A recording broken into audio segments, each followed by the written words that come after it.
Welcome back to another episode of Radical Responsibility Revolution. And today's conversation is going to light a fire under every woman who has ever been told that life starts winding down after 50, or heaven forbid, after 65. My guest today is Dr. Sara Hart, and I knew the minute she said anti-retirement for women, too smart to retire, I knew we were soul sisters. So, Sara is a lifelong advocate for social change, a speaker, a consultant, and the founder of Prime Spark, the movement dedicated changing the way our culture sees and treats older women. Well, I'm all in on that. She is not here to tell you to sit in a rocking chair, play bingo. She spent decades in corporate leadership and walked away when it no longer fit. We all know that story. She built her own consulting company, and now she's on a mission to challenge one of the biggest assumptions our society makes. And I love this so much. That's that idea that women are supposed to slow down just when we're getting powerful. And if you've listened to this show for any length of time, you already know that I believe the second half of life is not the decline. It's the awakening. So, we are going to do some awakening today. It is the wisdom years that we're talking about, ladies, the frequency years. And it's when women become dangerous in the best possible way. So, Sara, I'm so excited that you are here today. We're going to talk about this anti retirement, which is now my new favorite word. Menopause is power, cultural conditioning, and why the world may not be ready for a billion wise women, which there are right now on the planet. So, how are you? This is such a beautiful time to be alive. It is a wonderful time to be alive. There's so much we can do. Absolutely. So, I want to just step right into this anti retirement conversation. I am right there with you. It's so important for us to really recognize that this isn't when we sit on the sidelines. This is when we stand up and take our power, which is wisdom. So, when did you realize this? And how do you make sense out of this? What are you telling women in this conversation? Debbie, it's so hard in a way to go back and figure out when did I start this, but I think it was a gradual rising up in me, and all of a sudden, boom, and I realized I get so disgusted by the constant question I get of Sara, when are you going to retire? And I don't want to retire. If I retired, I would turn around and keep doing what I'm doing now. And so nutty. And so I just really got tired of that. And then I also really get upset with women who have so much to give. So they take all of their skills, their experience, their wisdom, and they fade away and go play bingo and sit down because that's pretty much what we're told to do. I do think that's changing a bit, and some of it has to do, unfortunately, with a lot of us can't afford to retire. And so in Exactly. some cases, it's not a choice. But in other cases, it is a choice. And that makes me really upset. And I just got tired watching women do that, knowing the quality of women I come in contact with all the time and why they shouldn't be doing that. They shouldn't be backing away and sitting down. Right. So there's so much to unpack there. So I want to do these a little bit separately. The conversation about not having enough money. I wonder what you think about or believe and feel around this idea that we have been a society that has been led through this process that you have to have this thing called a job, a job. I call it just over broke. Here's a job, and then you get to the end of this job, and then you have this thing called retirement, and then all of this work that you put together during this job period, you're now going to use it to live out the rest of your life, as opposed to, instead of really finding our purpose and our passion earlier on in life, and then just embracing that and having this thing called work and personal, but you have a life that incorporates everything. And then really you're just blending it into this idea throughout your life, as opposed to even having it be called anti-retirement. We have to call it that because there's a setup for us. But this idea that we can just be, like we can be who we are if we start this process. It doesn't mean you can't start it at a very later date. There's a conversation that needs to be had that we aren't doing it as effectively or congruently as we could be with this idea that there's work and then there's retirement instead of there's a flow. So speak to that a little bit. I think that's interesting, Debbie. I think that for a lot of women, and I hope this is changing, but I think that for a lot of women, they simply have time to do what you're just saying. They have devoted their lives to taking care of children, spouses, homes, extended families, holidays, vacations, birthdays, boards, committees, and full-time job. And so I've talked to women and I've talked about have just take 15 minutes and finish that comeback is I don't have 15 minutes to myself. Now, Mhm.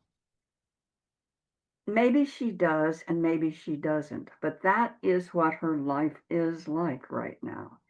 And so I understand what you're saying, and I think that's really good. I think we'd have to figure out how can we start talking about that, your idea. How can we start talking about so that it's integrated into the woman's life and isn't doesn't need separate time. I think that's a good idea. Number two, I don't encourage women to find purpose. Mhm. I think one of the ways you can freeze somebody, you need to find your purpose. When Yeah. I think about my life, I've had many purposes. My purpose when I was 30 and 40 and 50 was totally different from what I'm doing now. And my purpose in the last months has changed because that's when I started with anti-retirement. Now, I suppose a larger purpose for a long time, I've had women's liberation. I mean, that's an old term, but we haven't gotten there yet. We can get a woman to realize you are allowed to want something. And let's figure out what you want. And maybe at some points in the life, the only thing the woman wants is 15 minutes to sit down by herself, Mhm. but at least to learn that. So I think that the first step would be to help women understand what they want because I think a lot of women simply have not had lives where they've had a chance to think about that. Yeah. Oh, I agree with that 100% that we are serving others. And just even reading Lisa Marconi's book on the menopause brain and how women rewire their brain at menopause, and the idea that we are people pleasing, we're serving and we're nurturing. And then when we shift into this new state, our new rewired brain, there is this desire to become who we are. So when you speak to women about anti-retirement, are you talking to them about the age of 50 and moving into a later time? Or do you think you're starting with women or beginning to see women think about this at an earlier age? Right, right now, I'm working with older women, mid 50s to 60s, because we start getting the pressure to when are you going to retire? When are you going to retire? Don't you want to retire? And so that's my focus now. Now, what I've wanted for a long time was to have intergenerational groups looking at older women. Because until we have younger women involved in it, nothing is really going to change. I mean, they need to be involved in it. And I Right. want them to start early on thinking about being old. Being Mhm. old is a gift. It's Yeah. a huge gift and it's wonderful. And so what do you want your 40s, 50s, 60s, 70s, 80s, 90s to be like? And I think the earlier we can start thinking about that, the better. But in order to get younger women to do that, we have to first, I think, get them comfortable with thinking about getting old. Because right Mhm. now, our society does not value getting old. Right. And so I consistently talk about old women because I want that to become okay. I think it's so beautiful though that you're so right. The consumerism model and the social media and the influencers and there's a thing called glow up now that's on one of, I don't know, TikTok or Instagram, about young women posting videos and photos of themselves to social media that says, what can I do to look better? And I think, wow, we really lost the plot Wow. when we are comparing our outsides to somebody's insides. So I'm not sure what that trajectory will look like. I pray that that comes to fruition with your vision because that's so important. But let's talk about women in the late 50s and 60s. Do you find that a lot of them are in marriages still, or because a lot of times when we get this rewiring, we grow apart from our spouses. So there is a divorce component and there is death component of the male partners. And then, and do you experience women that have money at that point, or on the alternative, they find out that they're broke?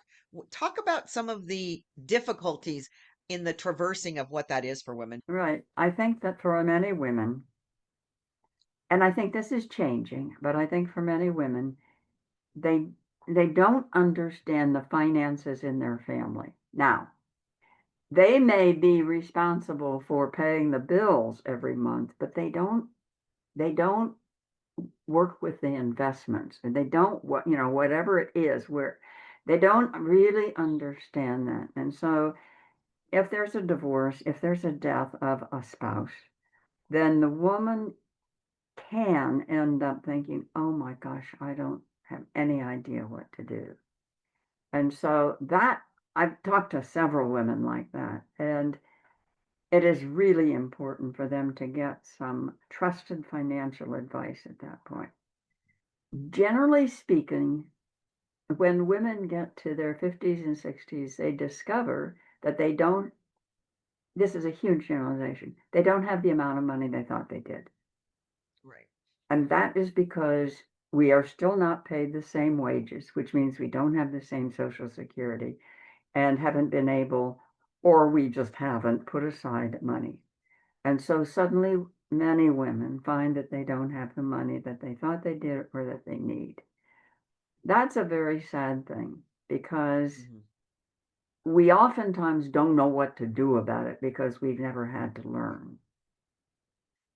So at that point, I think that the best thing that you can do for a woman is to help her find somebody, some trusted financial person, and also help her either for a while stay in a job or leave that one and find another way of making a sufficient amount of money to keep her life going until she can figure out, what do I really want to do next.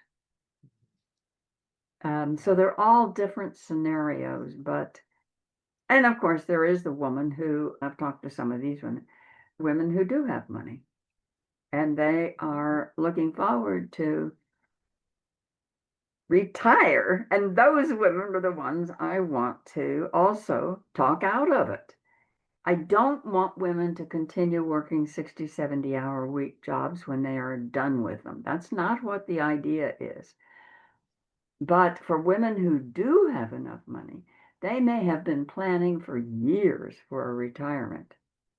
And, Debbie, I don't want women to retire, but I'm sort of in the same place with that as I was in the 60s and 70s with that women's movement.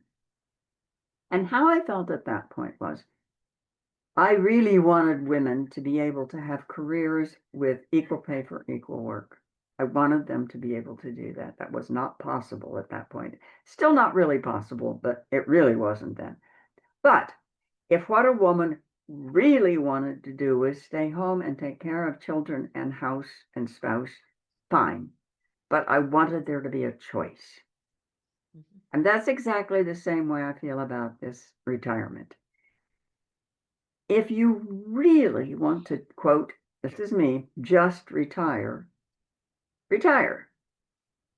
But at least understand there's a choice, that it's not an automatic thing you have to do. And if you have enough money and you don't need to work for money, then what would you like the next 10, 20, 30, 40 years of your life to be like? If you do need to keep making money, then what do you want the next 10, 20, 30 years of your life to be like? And what can you keep doing or start doing to maintain enough money coming in to make it sustainable for yourself? Because that has to be factored in. And many women who have spent time in taking care of spouses' homes say they don't have any skills. They don't know where in the workforce they would fit. I find that so sad because there are women who have, as I said, sometimes taken care of the household finances. They've organized people's lives. They've been on countless school and community committees and boards. They have so many skills. And so I think a real service we can do for those women is to help them understand the skills they have and where they might be able to find a place that wants those skills. Right. So I want to circle back a little bit to when I use the word purpose because have a tendency to use words and conflate them is the one that's really coming up as you're talking because we can be passionate about our lives in so many different ways. Purpose does sound really finite. Like I have a purpose in life and I'm going to follow it for the rest of my life, which I've never believed that. But the passion comes in connection with that purpose. So paint a picture of a woman that you would see come to you and say, I don't want to retire. I don't want to retire, but I don't really like my job. So, what could I do to think about this 30 to 40 years left on my life? And I can't see how I'm going to make any more money than I do on this job, but I can't do that 60 or 70 hours anymore. Okay, this is a woman I worked with. So let me give you this example, but it happened for her. Yeah. She was a woman who had a very, very successful coaching and therapy practice. She had done it for years. She was very successful. And she just didn't want to do it anymore. I mean, that can happen to you if you're in a corporate or an organization environment. It can also happen to you if you're doing your own thing, Yep. something when you were 20 or 30 and done it for years and loved it and been really good at it. I like to talk to women about this. This is a big word for a lot of women. Legacy. Mhm. What do you want to be known for? A woman who was the best CFO at a major company. She was the best CFO they'd ever had. Mhm. Did she want her legacy to be, she was the best CFO we ever had? No, she did not want that. But to help a woman clarify that, is this what you want? Is that what you want to be known for? She was burned out as way too strong, but she really was just not wanting to keep doing it. I mean, she was so good at it. And what she realized was she was really interested in the immigrant community in the town where she lived. And so we worked with that. And she found an organization that worked with the immigrant community. And she let go of a couple of clients and had a bit of time to volunteer. Mhm. And so she started volunteering at this immigrant community.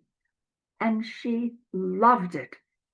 She felt more energy and passion than she had felt in a long time. And because she loved it so much, she was really good. And ultimately, what they did was offer her a full time job. Now, that doesn't always happen, but it can happen so long as you follow what really is your interest, your passion right now, because you will be really good at it. And in my opinion, if we're doing something we're passionate about, we tend to become very good at it. And so that Yeah. was true for her. And she ultimately could slowly close her business and take the full time job. Yeah. And so that is one story of a woman that I worked with. Another woman that I worked with had had many different career paths and jobs. But she came to a point of just being tired doing what she was doing. And one of the things she hated, why did she do MLM?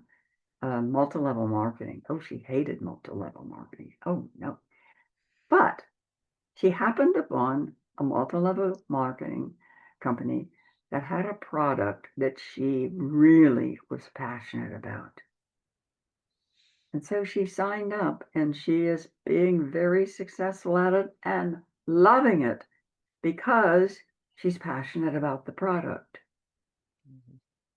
So those are two success stories. But if we get in touch with and follow what do we really want our lives to be like and what are we passionate about, I think a lot of the time it will turn out well. It's very scary. And Call it the you're messy middle. going from Yeah. something you don't know to something you don't know, have Yeah. no idea if it'll be good, if it'll work out. You have no idea what your friends and colleagues and family will say. You have no idea, no idea, no idea. And so it can be very scary. And so I tell women to get some help with making that transition. I mean, find a friend you really trust and talk to her about it. And make sure she's not somebody who will talk you out of doing what you want to do. Hmm. But talk about it. Don't try to do it all just inside. Yeah. Absolutely. And listen to your intuition. I mean, that really is when you describe these two women, and it is scary because we have been brought up in a world that wants a plan. Like, I want to know everything that's going to happen. That's unfortunately not how life works. But when we embrace that mystery, to me, that's when the magic happens. So let's talk about your movement Prime Spark. Yes. I know that that is something that you are very passionate about, is bringing forward what power and what wisdom and what absolute juiciness that women in mid-age and older women particularly bring to our world. So talk about how you started this, what your passion is around that, and what we can do to get involved if somebody's listening and they want to. Oh, fantastic. You will have to shut me up about this because I can talk about Okay. it.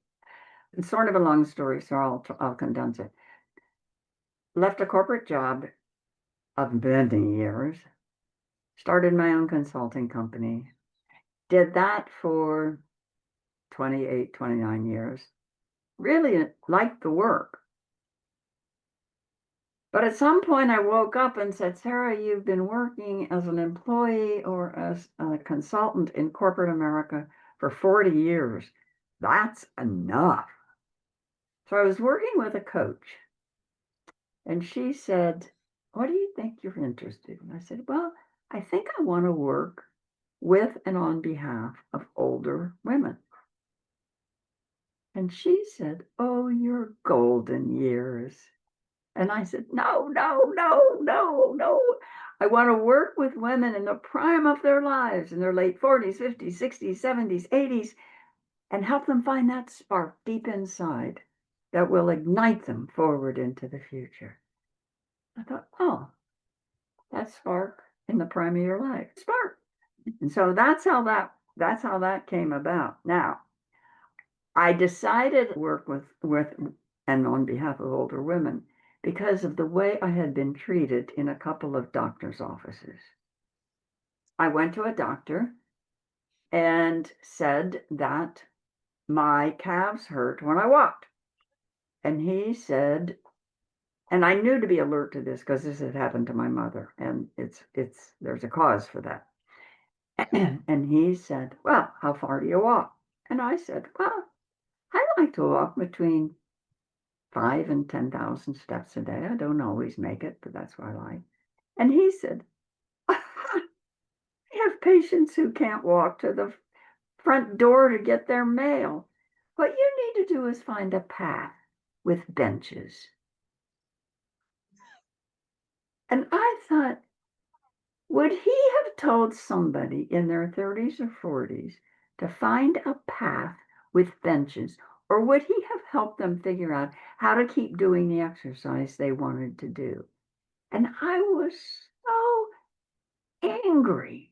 And I thought, this can't keep happening to women. I also had been, and this happens, I think, to a lot of us. I'd been in a store and it was counter, and your eyes are a dead giveaway of age. And so I kept not getting waited on. Mhm. And it happened over and over and over and over. But this is not right. This can't keep happening. So, a handful of things that happened to me. It also happened in a shoe store. But and that's when I decided I want to work with and on behalf of older women. This can't keep happening. This is just wrong. I also had gotten tired of two things. One, that portrays older women generally speaking as needing help. So if you Mhm. look at the ads, it's somebody helping an older woman, or all of the products being advertised are only for older people. And I got so tired of that. I also got tired of birthday cards that are, quote, funny and actually make fun of us. I got so tired of those. I couldn't even be nice about it. Mhm. This is not funny. These are not funny cards. They're making fun of us. Mhm. And so all of that came into wanting to work with and on behalf of older women. So that's how Prime Spark was born. And I have developed it. I have a small membership community. I do podcasting. I have a newsletter and a blog. I did a master class. That was on anti-retirement, actually. I did a summit on Prime Spark. And so I'm doing as much as possible to get the message out to women about we are coming into the best time of our lives. It's the prime of our lives. And you do that, Debbie. That's what you talk about. The time in the late 40s, 50s, sometimes early 60s, when women change. Yep. We just change. It's like the other Yep. end of puberty. We need to take advantage of that and not let it go by. And if we let it go by, we will regret it, even if not Right. consciously, because um, we will have we will have squandered our best years. Yeah. Truly is a different messaging, and I believe that it is permeating the culture and the world in a really powerful way because I'm looking at my own mother who grew up, she's 89, and I look at that and say, that's not the role model for me. At 90, I will be fit and vital. And yet there are still women that are the late into the baby boomers that got the same programming once you hit a certain age because the societal conversations were that menopause meant you are going to dry up like a prune, you will literally be this word crone, which to me is a badge of honor. So how can somebody connect with you that wants to be part of this group of Spark, because it's so powerful and we just need mentors. We need mentors to say this is our time, and we do not give up at 45 and 50. We double down and get stronger. Well, one way would be I have a they can sign up for a link to a questionnaire I have that the woman can work through. It's 7 questions to get in touch with what do you want? Where are you in Right. your life? It is most fun done with a friend. So it's Oh, more good. fun if you find a woman friend who is sort of thinking along some of the same lines you are Mhm. and talk through it. Do you have that link, Debbie? Yes, I do, and it'll be in the show notes. Okay, thank you. So I'm going to So have I everything in the show notes on all Yeah, of that. that will get on the newsletter. You will get all of the upcoming things that we're doing. So that's the easiest way. You can always look at the website primesparkwomen.com and read about what we're doing, what we stand Yeah. for, or send me an email at sarahhart@heartcom.com. Yeah. And I would all of love the would love to be in touch with women who are interested because I talk to women all the time who are in their 60s, 70s, 80s. I have 90-year-old friends, and we're different. yeah. we're different, but you have to look for and pay attention to the women who are different rather than the ones who are following the traditional path. True, there are still some of that happening, but women living fully in their 50s, 60s, 70s, 80s, 90s, an active contributing way. Yeah. So look for those women. They're everywhere. Yeah. And I love that abundance is look for and expect to see the women that you're talking about. Expect to see whatever it is that you desire. And so I'm so excited. This is such an opportunity for women. So let's talk about some baby steps besides signing up for programs. So Yeah. let's give them some real practical wisdom that they can start today. What are three things that a woman could do? The first thing is to get in touch with your own inner ageism. We all have it because it was built into us from day one. So get in touch with your inner ageism. What do you really believe about getting older? What do you Mm, really feel about being an old woman? yeah. What do you feel? So get in touch with your own inner ageism. Secondly, get very, very conscious of all of the ages, particularly the gendered ageism. So particularly the ageism directed at women, because it is more pernicious than even for men. Men have it, but they don't have it as as strongly, and they don't have it as early because Right. for a lot of reasons we won't go there now. So get in touch with everything that you see daily about gendered ageism, and that would be in the media, in movies, in television shows, in magazines, in social media. Social media is awful in terms of ages. Mm, So yeah. you really get in touch with seeing it. Third, don't let comments go by. We don't anymore hear that often, and we don't put up with really blatantly racist comments. We're offended. Hmm. Well, do the same thing with ageist comments. Yeah. Oh, that was a senior moment. Right. You know, I have a Hmm. friend who said when I was talking about this, she said, if forgetting things is, then my 16-year-old son is really old because he can't remember where he put anything. Exactly. Right? So, yeah, we all forget stuff. Everybody forgets stuff. So, when you hear somebody make a comment, or when you yourself make a comment, catch yourself. Catch yourself. That was really ageist. And if something happens to you, can I tell a really quick Oh, story, sure. Debbie? Absolutely. Okay, I was on 100%. an airplane going down the aisle looking for my seat, and 17, 18, 19, 20, 31, 32, 33. Wow. And so I'm looking around, and a flight attendant who was about one or two people ahead of me down the aisle leaned over and said, "Honey, Mm, you passed your row. Turn around and go back and find your seat." mm, And I thought, who would you say that to?